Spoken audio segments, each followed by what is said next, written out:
The race for the Champions League already looked like a thriller, and after this weekend, it might just have got even more complicated. If you look at just the WSL run-in, Chelsea and Arsenal definitely have the advantage. Neither of them have to play each other or City anymore, whereas United have to play City, Spurs and Chelsea, and Arsenal have got 2 games in hand. But those games in hand, now 2 because of the rain-off against Brighton, mean that Arsenal's schedule is going to get very, very complicated. Assuming no calamities in the second leg of the playoff against Leuven, which Arsenal lead 4-0, they were already set for 5 games in 16 days. That's both the legs of the quarter-final against Chelsea, who Arsenal are scheduled to play if they do get through Leuven, with the North London derby in the middle, plus a couple of WSL games against London City Lionesses and West Ham. But that rained-off game at Crawley on Sunday has made May an even busier month than it already was. If Arsenal get through to the final of every competition, that's the FA Cup and the Champions League, they will be playing 10 games in 37 days from the end of April to the end of May. Chelsea's schedule is also pretty congested, even without rained-off games.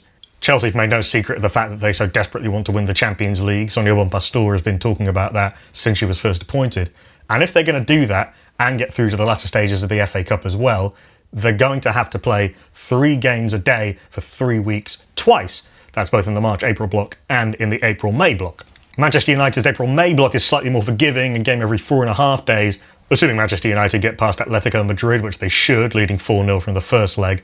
That sets up a quarter-final against Bayern, and if they get through that, if the seeding go to plan, they'll end up playing Barcelona in the semi-final.